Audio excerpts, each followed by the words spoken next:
नमस्कार, BTV news में स्वागत है आपका। इस बुलेटिन के साथ मैं हूं कृष्ण कुमार और आइए इस बुलेटिन की शुरुआत करें। उससे पहले नजर डालते हैं हेडलाइंस पर। रानी दुर्गावती विश्वविद्यालय के दीक्षांत समारोह में राज्यपाल मंगूभाई पटेल ने विद्यार्थियों को स्वर्ण पदक और उपाधि प्रदान की। खुशी से खिल उठे विद्यार्थियों और शोधार्थियों के चेहरे। कोविड नियमों के पालन के साथ आयोजित हुआ दीक्षांत समारोह।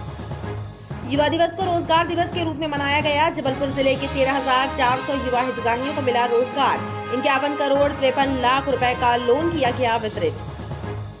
पनागर के ग्राम मोहल्ला में जघन्य हत्याकांड। 2 दिन से लापता किसान का सिर और धड़ अलग अलग टुकड़ों में मिला। धारदार हथियार से हमला कर की गई हत्या। पुलिस जुटी तफ्तीश में।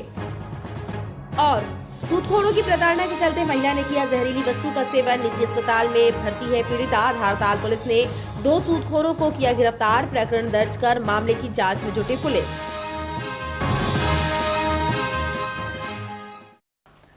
ग्वारी घाट एवं उमा घाट पर काबिज बेजा कब्जों को हटाने के लिए नगर निगम के जोन क्रमांक 3 के अधिकारियों द्वारा ताबड़तोड़ कार्रवाई की गई। कार्रवाई के जरिए 60 से ज्यादा अतिक्रमण हटाए गए। क्षेत्र में हड़कंप मचा रहा। नगर निगम के जोन क्रमांक 3 के अधिकारियों कर्मचारियों द्वारा ग्वारी घाट एवं उमा घाट को बेजा कब्जों से मुक्त कराने के लिए विशेष अभियान चलाया गया। घाट पर कब्जा करके लगाए गए तख्तों को हटाया गया। कुछ ठेले टपरों को भी जब्त किया गया। करीब 60 अतिक्रमणों को हटाया गया। अतिक्रमण विरोधी कार्रवाई के चलते क्षेत्र में हड़कंप मचा रहा। सड़क पर कचरा फेंकने से मना करना नगर निगम के एक कर्मचारी को महंगा पड़ गया। काजघर शराब दुकान के अहाते में काम करने वालों ने नगर निगम कर्मचारी पर हमला कर उसे घायल कर दिया। घायल को उपचार के लिए जिला चिकित्सालय विक्टोरिया में भर्ती कराया गया है। उसके सिर पर चोट के गंभीर निशान हैं। बात आदमी करे बेसबॉल के डंडे निकाल के मेरे को मारने।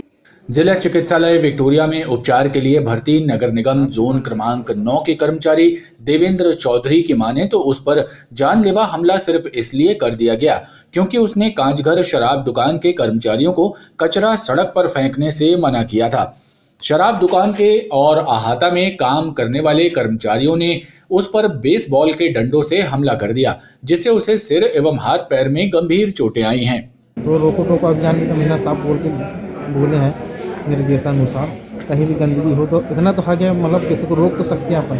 तो मैं उनको 4-5 दिन से बोलता कि महिलाएं लोग भी बहुत परेशान थे इस क्षेत्र के लोग। जब कचरा उठने के बाद गंदगी करती है लोग। उन्होंने 1-2 बार इसके पहले भी उनको टोका, मुझे गंदगी मत करो। आज भी टोका तो मेरे को लगता है वो पहले से प्लानिंग में थे। तो बात आदमी करें बेसबॉल के डंडे निकाल के मेरे को मारने लगे।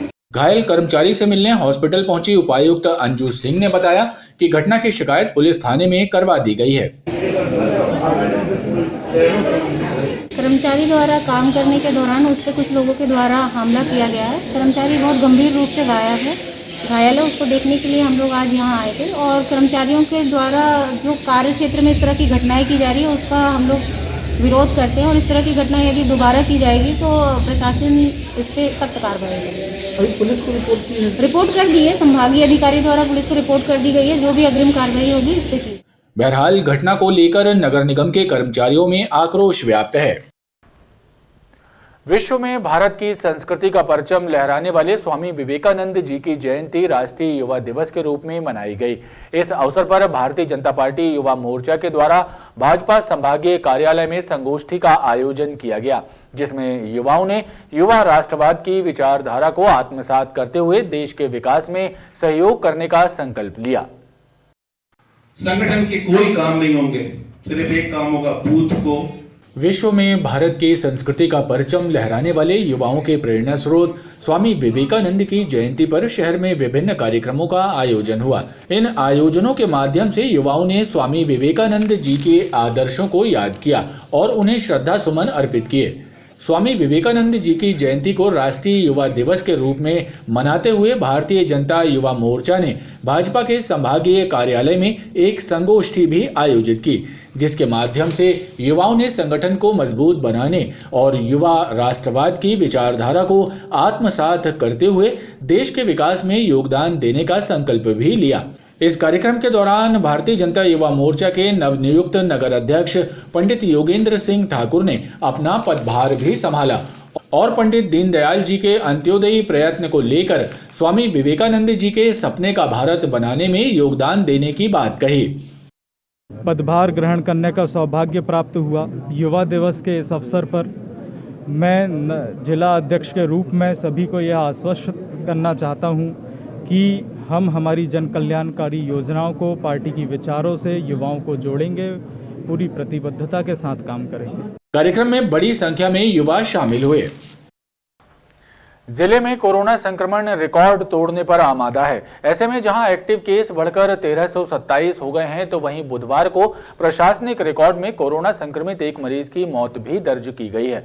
बुधवार को जिला प्रशासन ने 5350 सैंपलों की परीक्षण रिपोर्ट जारी की, जिसमें से 277 नए संक्रमित मरीज मिले हैं। बीते 24 घंटे में कोरोना से मुक्त हुए 71 व्यक्तियों को डिस्चार्ज किया गया।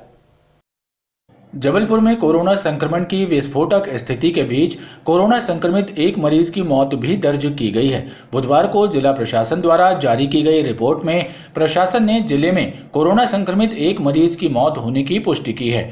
वहीं दूसरी तरफ कोरोना के नए संक्रमितों की संख्या भी बढ़ती जा रही है। ऐसे में एक्टिव केसों में भी तेजी से इजाफा हो रहा है। बुधवार को जिले में 277 नए संक्रमितों के मिलने के बाद कोरोना के एक्टिव केस बढ़कर 1327 हो गए हैं। बुधवार को जिला प्रशासन ने 5350 सैंपलों की परीक्षण रिपोर्ट जारी की। बीते 24 घंटे के दौरान कोरोना से मुक्त हुए 71 व्यक्तियों को डिस्चार्ज भी किया गया है। इधर रानी दुर्गावती विश्वविद्यालय में आयोजित दीक्षांत समारोह में शामिल होने आए राज्यपाल मंगूभाई पटेल के एक सहकर्मी की कोविड रिपोर्ट भी पॉजिटिव आने की खबर भी सोशल मीडिया पर तेजी से वायरल हो रही है। हालांकि इसे लेकर कोई भी आधिकारिक पुष्टि नहीं की गई है। नशीले इंजेक्शन के कारोबार में लिप्त एक युवक को क्राइम ब्रांच और घमापुर पुलिस की टीम ने गिरफ्तार किया। आरोपी से अलग अलग कंपनियों के 180 नग नशीले इंजेक्शन बरामद किए गए हैं। युवक से एक मोटरसाइकिल और मोबाइल फोन भी बरामद हुआ है। पुलिस उसे नशीले इंजेक्शन सप्लाई करने वाले आरोपी की तलाश कर रही है, जो फिलहाल फरार बताया जा रहा है। क्राइम ब्रांच और घमापुर थाने की पुलिस टीम ने बंबा देवी इलाके से नशीले इंजेक्शन बेचने का कारोबार करने वाले खटीक मोहल्ला निवासी सुमित सोनकर को दबोचने में सफलता हासिल की। सुमित की तलाशी लेने पर उसके पास एक पॉलीथीन से अलग अलग कंपनियों के कुल 180 नग नशीले इंजेक्शन बरामद हुए। इसके अलावा उससे मोबाइल फोन और मोटरसाइकिल भी जब्त की गई। पूछताछ करने पर सुमित ने बताया कि उसे प्रेम सागर क्षेत्र में रहने वाला मोनू चक्रवर्ती नशीले इंजेक्शनों की सप्लाई करता था। मोनू चक्रवर्ती फरार है, जिसकी तलाश की जा रही है। हाँ, उनका रिकॉर्ड तो अभी हमें नहीं मिल पाया है, लेकिन उससे जब पूछताछ के दौरान ये पता चला है कि प्रेम सागर निवासी हनुमान ताल का मोनू चक्रवर्ती हैं, उससे उसने वो इंजेक्शन लिया था। मोनू चक्रवर्ती की तलाश वगैरह उनके सुकूनत पर जाकर के की गई है, लेकिन वो उस समय घर पे नहीं मिले हैं। उनकी तलाश जारी है और घटना कल की थी, इसलिए हमने उनको, जो आरोपी हमारा था, उसको गिरफ्तार करके माननीय न्यायालय पेश कर दिया गया है। बरेला थाना क्षेत्र धनपुरी गांव के समीप बीजापुरी के पास बुधवार की दोपहर धान से लोड एक ट्रक अनियंत्रित होकर पलट गया। गनीमत ये थी कि हादसे में कोई हताहत नहीं हुआ। बताया जाता है कि धान से लोड एक ट्रक ओपन कैंप में जा रहा था। गांव का रास्ता सकरा होने के कारण एक कार को बचाते हुए ट्रक चालक ट्रक से नियंत्रण खो बैठा और हादसा हो गया। इस घटना के बाद क्रेन की सहायता से ट्रक को हटाने की कार्रवाई की गई। खास बात यह है कि इस हादसे के संबंध में बरेला थाना पुलिस को कोई जानकारी भी नहीं दी गई, लेकिन प्रत्यक्षदर्शियों ने घटना की पुष्टि करते हुए बताया कि सकरा रास्ता होने की वजह से ही ये हादसा हुआ। लोगों की माने तो पहले भी यहाँ सड़क हादसे होते रहे हैं।